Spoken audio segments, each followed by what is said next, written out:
और वाकई हुआ भी ऐसा। जिस दिन मेरा रिजल्ट आया, जिन लोगों को हम नहीं जानते थे ना, उन लोगों की तरफ से भी कॉन्ग्रेचुलेशंस के मैसेजेस आने शुरू हो गए।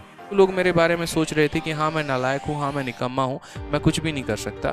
या तो मेरे पास ऑप्शन है कि मैं यहाँ से आगे पहुँचूँ, आज इस बिल्डिंग के बाहर खड़ा हूँ, एक वक्त लेकर आऊँ कि इस बिल्डिंग के मैं अंदर मौजूद हूँ। और मेरे साथ एक और लड़के थे, मैंने उनसे भी ये बात कही थी कि देख लेना, 1 साल के अंदर ये कहानी पलट कर मैं रख दूंगा। आज मैं इस गेट के बाहर हूँ और ये सिक्योरिटी गार्ड मुझे मना कर रहा है, हालांकि उसकी वो ड्यूटी है, वो डेफिनेटली है, ट्रेसपैसर्स को मना करेगा, लेकिन 1 साल के अंदर कहानी ऐसी पलट दूंगा ना कि इस बिल्डिंग के अंदर मैं मिलूँ।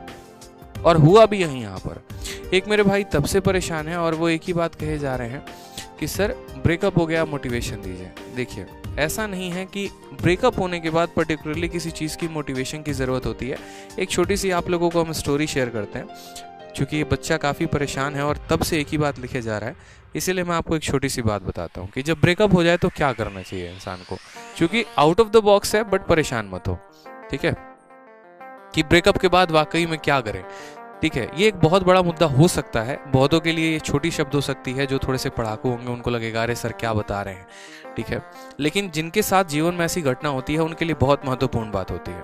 देखो, लाइफ में ना लोग बहुत कुछ कहते हैं कि तुम पढ़ लिख लोगे तो तुम्हारे पीछे सब भागेंगे, तुम कामयाब बन जाओगे तुम्हारे पीछे सब भागेंगे। बहुत बार हमें लगता है कि यार ये यूजुअल बात है, नाम बात हो गई है, मतलब इसमें कोई उतना दम नहीं है। लेकिन ऑनेस्टली अगर मैं इससे थोड़ी सी हटकर अगर बात करूं यहाँ पर, तो असल में पढ़ लिखने से आप बहुत बड़े इंसान नहीं बन जाते हैं। असल में आप जब एक कामयाब इंसान होते हैं ना, तो आप बहुत बड़े इंसान बन जाते हैं। जैसे उदाहरण के तौर पे आपके घर में आपका छोटा भाई भी पढ़ रहा है, लेकिन वो उससे बहुत बड़ा इंसान नहीं बनेगा।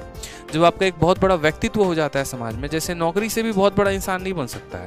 अब ग्रुप डी की नौकरी निकाल लोगे तो क्या हो गया, मतलब बहुत बड़े सितारे बन जाओगे? नहीं होता ना मेरे भाई। जब तक आप जिस ओहदे के लिए तैयारी कर रहे हैं वो ओहदा, वो वजूद बहुत बड़ा होना चाहिए, तभी आपके पीछे दुनिया भागती है, तभी आपको कनेक्ट करने की कोशिश करती है।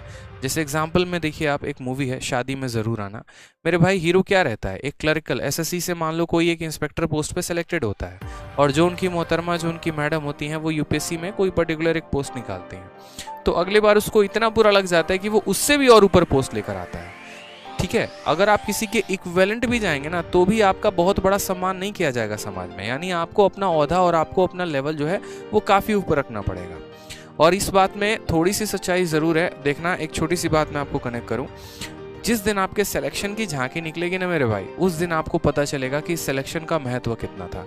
जैसे मेरे एक सर थे, और सर थे नहीं सर हैं, और वो हमेशा एक बात, जब मैं लाइब्रेरी में पढ़ा करता था ना, तो वो हमेशा मुझसे एक बात बोलते थे कि आदित्य, तुमको अभी महसूस नहीं है कि तुम्हारी ज़रूरत लोगों को कितनी होगी, या लोग तुमसे किस कदर कनेक्ट करेंगे। क्यों? क्योंकि जब हमने पढ़ाई शुरू किया तो हमारे रिश्तेदारों ने धीरे धीरे हमारे घर वालों का साथ देना छोड़ दिया। मतलब पता चलता था कि मामा जी के घर से लड़ाई हो गई एक तरीके से कह के, या रिलेटिव आसपास के जो है उन्होंने पापा मम्मी को काफ़ी ताने देना शुरू कर दिए। यहाँ तक ये भी कह दिया तुम्हारा बच्चा पढ़ाई थोड़ी करता है, 3 साल से दिल्ली में मटर गश्ती कर रहा है। ऐसी कई सारी बातें होना शुरू हो गई। जिनके साथ हम कनेक्टेड थे वो लोग भी धीरे धीरे छोड़ने लगे।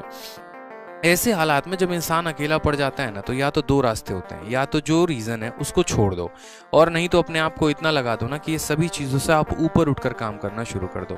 शुरू के तो 2-3 महीने हमने भी काफ़ी बर्बाद किए, ठीक है, 3-4 महीने हो गए बर्बाद। माइंड आदमी का किसी का भी डिप्रेशन में चला जाता है, सोच नहीं पाता है। लेकिन एक स्ट्रॉन्ग रीज़न होना चाहिए लाइफ में। जैसे उसके बाद रैंडमली मेरे सामने एक पोस्ट की वीडियो आई कि इनकम टैक्स इंस्पेक्टर कैसे बनते हैं। मुझे काफ़ी अच्छा लगा वो वीडियो, और मुझे इतना अच्छा लगा वो वीडियो कि उसके बाद मैंने रैंडमली सारे पोस्ट देखने शुरू कर दिए।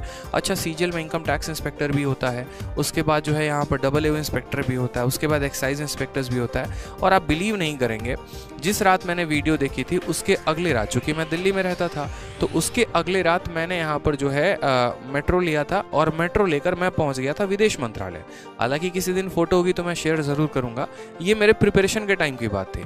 और विदेश मंत्रालय जाकर उस पर्टिकुलर ऑफिस में, जहाँ पर जब आप एसएससी से सेलेक्ट होकर जाएंगे ना, और वहाँ पर जाके जब आप जॉब करेंगे, तो उस पर्टिकुलर बिल्डिंग के आगे, चूँकि सिक्योरिटी गार्ड बहुत ज़्यादा थे, वहाँ ठहरने दे नहीं रहे थे, तो जाकर मैंने कम से कम 1.5-2 घंटे वहाँ पर बैठा रहा। और कुछ नहीं, बस उसके बगल में बस स्टैंड था, बस यही सोचता रहा कि यहाँ जो लोग जॉब करने आते हैं उन्होंने कितनी मेहनत की होगी, और क्या वो यहीं तक रुकते होंगे या उनका वजूद यहाँ से और आगे जाता होगा। ऐसा होता है विदेश मंत्रालय में, आप लंदन में, और फॉरेन पोस्टिंग आपको मिलती है। तो मैंने अपने लाइफ को वहाँ पर कंपेयर किया कि देखो आज मैं कहाँ पर हूँ, आज मैं यहाँ पर हूँ? मेरे पास दो रीज़न है। या तो यहाँ से मैं बहुत गड्ढे में चले जाऊँ, अपने आप को बहुत नीचा दिखा दूँ, अपने आप को वाकई में वो साबित कर दूँ जो लोग मेरे बारे में सोच रहे थे कि हाँ मैं नालायक हूँ, हाँ मैं निकम्मा हूँ, मैं कुछ भी नहीं कर सकता। या तो मेरे पास ऑप्शन है कि मैं यहाँ से आगे पहुँचूँ, आज इस बिल्डिंग के बाहर खड़ा हूँ, एक वक्त लेकर आऊँ कि इस बिल्डिंग के मैं अंदर मौजूद हूँ। और मेरे साथ एक और लड़के थे, मैंने उनसे भी ये बात कही थी कि देख लेना 1 साल के अंदर ये कहानी पलट कर मैं रख दूंगा। आज मैं इस गेट के बाहर हूँ और ये सिक्योरिटी गार्ड मुझे मना कर रहा है, हालांकि उसकी वो ड्यूटी है, वो डेफिनेटली है, ट्रेसपैसर्स को मना करेगा, लेकिन 1 साल के अंदर कहानी ऐसी पलट दूंगा ना कि इस बिल्डिंग के अंदर मैं मिलूंगा। और हुआ भी यही यहाँ पर। फिर उसके बाद यहाँ पर इतना आदमी थोड़ा सा जो है मेहनत करना शुरू कर दिया। वो मुझे एक रीज़न मिल गया कि मुझे वहाँ पर क्यों जाना था।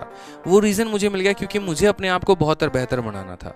और हुआ भी ऐसा यहाँ पर, जब जब मैं डिमोटिवेटेड हो जाता था, या जब भी मुझे थोड़ा सा दुख होता था, या जब भी मुझे थोड़ा भी यहाँ पर फियर होना शुरू हो जाएगा, थोड़ा मैं नेगेटिव होना शुरू हो जाऊँगा, तो अगर मैं हूँ यहाँ पर तो मैं किसी की बाइक अरेंज करूँगा, या फिर जैसे भी हो गया मैं कभी यूपीएससी भवन पहुँच गया, कभी एमईए भवन पहुँच गया, कभी आईटीओ पहुँच गया, और जाकर बस उन बिल्डिंग्स को देखूंगा यार कि हाँ यार देख तेरा मंजिल वहाँ पर है, तुझे वहाँ जाना है। जब वो चीज़ सामने होती है ना तो ज़्यादा मोटिवेशन मिलती है, रोंगटे ऐसे खड़े हो जाते हैं एकदम ऐसे, हाँ यार फील आ रहा है। मतलब देख सोचना यार, एकदम बाहर आज खड़े हैं, कल के दिन अंदर होंगे, सोचो स्टाफ होंगे, सिक्योरिटी गार्ड्स होंगे, आईडी लगाकर ऐसे हम भी एंट्री करेंगे, कितना मज़ा आएगा। मतलब वो रेल भवन में जब हम सिक्योरिटी देखते थे, मतलब फील होता था कि हाँ यार ठीक है, इसी चीज़ के लिए तो पढ़ना है, इसी चीज़ के लिए तो करना है, हमारे भी नाम की वाहवाही होगी, हमारा भी नाम का गुणगान होगा। और वाकई हुआ भी ऐसा। जिस दिन मेरा रिजल्ट आया, जिन लोगों को हम नहीं जानते थे ना, उन लोगों की तरफ से भी कॉन्ग्रेचुलेशंस के मैसेजेस आने शुरू हो गए। तो वो एक जो रुतबा होगा ना, वो एक जो जलवा होगा, आप अलग ही बनाएंगे। उसके लिए आपको अंदर से थोड़ा सा पैशनेट होना पड़ेगा, अंदर से थोड़ा सा मोटिवेट होना पड़ेगा, और एक वो स्ट्रॉन्ग रीजन ढूंढना पड़ेगा। वो क्यों का आंसर मिल गया ना, तो फिर तो तहलका ही है लाइफ में मेरे भाई। समझ गए? तहलका।